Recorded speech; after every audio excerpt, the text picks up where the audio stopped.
이번에 이어가지고 41쪽에 그 옆에 그 글을 읽다가 만날 수 있는 문제 해결하기 위해서 글을 읽는 과정 요 부분만 좀 바로 할게요. 분석했으니까.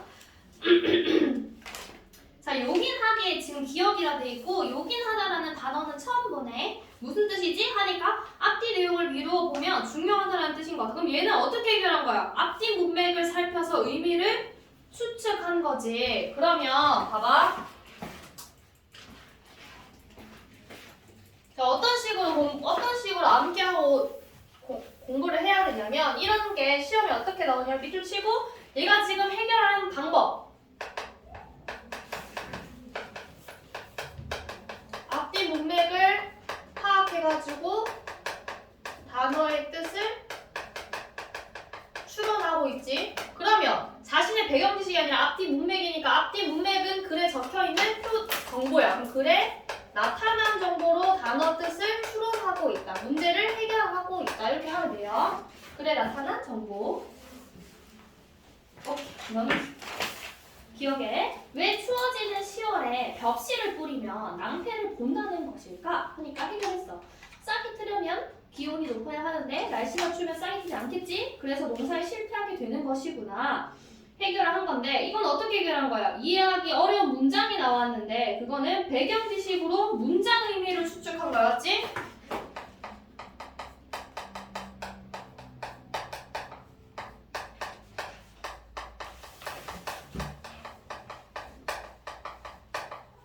얘는 배경 지식이니까 글에 나타난 정보가 아니야. 독자의 배경 지식인 거예요. 됐죠? 독자의 배경 지식. 그 다음 밑에 보면 옛사람들은 왜 시계에 관심이 없었을까? 부분의 중심 내용은 무엇일까? 하니까 해결했어요. 이 부분 내용 끝까지 읽어보니 옛사람들이 왜 시계에 관심이 없었는지 알겠어.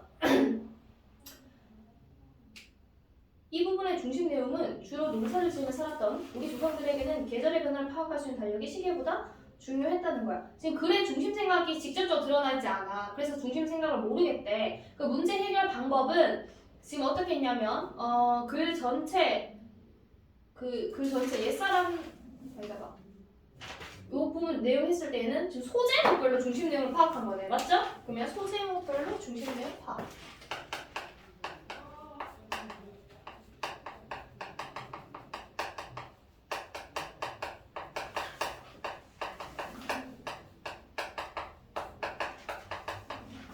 그러니까 끊어서 중심 내용을 파악하고 마지막에 글의 주제나 아니면 문단 중심이 무엇인지 파악하는 거죠. 그 다음에 넘기고 나머지 분석이니까 없나 이게? 이런 식으로 하는 거야. 그렇게 했을 때 얘들아 봐봐. 그 학습활동 1번 해보세요.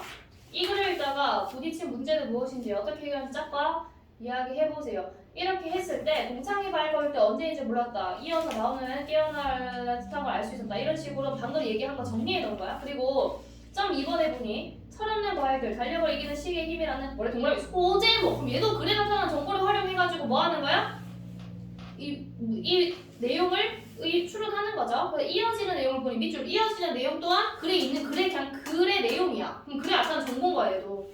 그러니까 독자 배경 지식 아니면 글에 나타난 정보. 이걸 판단하면 돼요. 그리고 그 밑에 보면 그 옆에 보면 47쪽에 봐봐 4번에 문제를 해결하면 글을 읽은 소감이에요. 그 문제를 해결하면서 글을 읽으면 어떤 효과가 있을까? 당연히 예시답의 점 1번에 밑줄 글의 내용을 이해할 수 있죠. 조금 더 내용을 이해하는 데 도움이 되고 당연히 깊이 이해할 수도 있어요. 그리고 그 점 2번 다시 한 번 더 생각해 볼 수 있다 이거는. 그치? 적용해가지고 거울 유런 분석할게. 거울 유런의 발견. 1990년대 이탈리아의 한 박사가 원숭이에게 여러 가지 동작을 시키고 뇌의 뉴런이 어떻게 활동하는지를 관찰하고 있었다. 박사가 무언가를 집으려고 무심코 손을 뻗었는데 그때 원숭이의 뇌의 신호를 받는 컴퓨터의 신호음이 울렸다. 이상했다. 원숭이는 아무런 행동도 하지 않았기 때문이다. 그저 무언가를 집으려고 손을 뻗는 박사를 보고 있었을 뿐이다. 그런데도 어떤 신경 전달 물질이 방출되는 것이다. 분석한 결과 박사가 물건을 집는 모습을 보기만 한 원숭이 뇌에서 원숭이가 직접 물건을 집을 때 반응하는 뉴런이 활성화된 것이다. 이것이 바로 거울 뉴런이다. 거울 뉴런의 발견은 뇌과학 분야에 있어 유전자의 발견과 견줄만한 코페르니쿠스적 전환이었다까지. 내용 정리 좀 할게요. 봐봐. 기억에 박사가 무언가를 집으로 손 뻗었는데 원숭이 뇌신호 받는 컴퓨터 신호를 울렸대. 그럼 뭐 때문이야? 저가 원숭이의 뉴런이 활성화되어서 그런 거죠. 그리고 그 뉴런을 거울 뉴런이라고 말하고 거울 뉴런에 대한 설명이 밑에 나올 거야. 근데 여기 뭐라 돼 있어? 코페르니쿠스적 전환이라는 게 무슨 말인지 모르겠대. 근데 얘가 어떻게 활용했어요? 갈려져요. 코페르니쿠스는부터 지구가 태양의 주위를 돈다는 지동설을 주장한 사람인데 갈려놨고 이거 어디서 나온 거야? 독자의 배경지식이야. 그러면 그만큼 사람들의 인식에 큰 변화를 가져온 중요한 발견이 되었다는 말인가 보네. 그럼 요 부분은 코페르니쿠스적 전환이었다는 건 얘들아 뭐냐면 이해하기 어려운 문장이 나왔을 때야. 알았지? 문장. 그럼 배경지식을 활용해서 여기 추론한 거죠. 그 다음에 거울 뉴런은 뇌 속의 작은 신경세포 회로에 존재하고 있었다.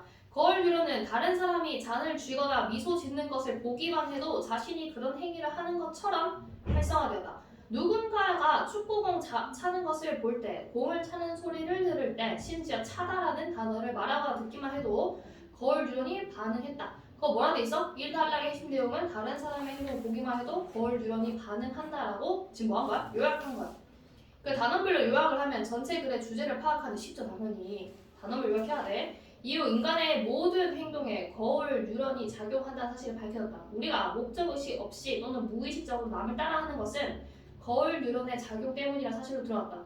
한 사람이 하품을 하면 주변 사람 따라서 하품을 한다. 뭐래? 맞아! 친구가 하품하는 걸 보고 나도 모르게 하품했던 적이 있어. 자신의 경험이야. 그걸 통해서 그 거울 뉴런 때문이었구나 하고 공감하는 거예요. 경험, 화살표, 공감이라는 표현이 나와. 그 다음에 인지 능력이 발달하지 않은 신생아를 뭐한대? 모방한대. 만약에 모방 뜻을 모르면 어떻게 해야 돼? 두 가지 방법.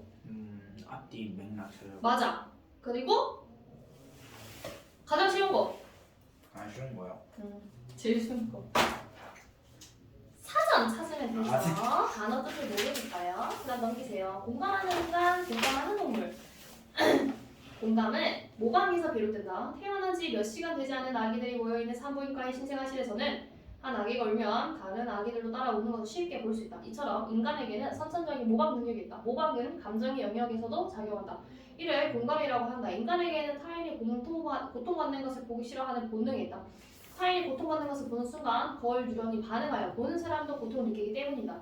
친구가 슬픈 일을 겪을 때나 나의 기분이 울적해지는 것도 이 때문이다. 고통을 함께 느끼고 있는 것이다. 동물과 인간 사이에서도 거울 뉴런이 반응하고 공감이 이루어진다. 그럼 거울 뉴런이 반응한다는 거는 공감이 이루어진다는 거네요. 됐죠?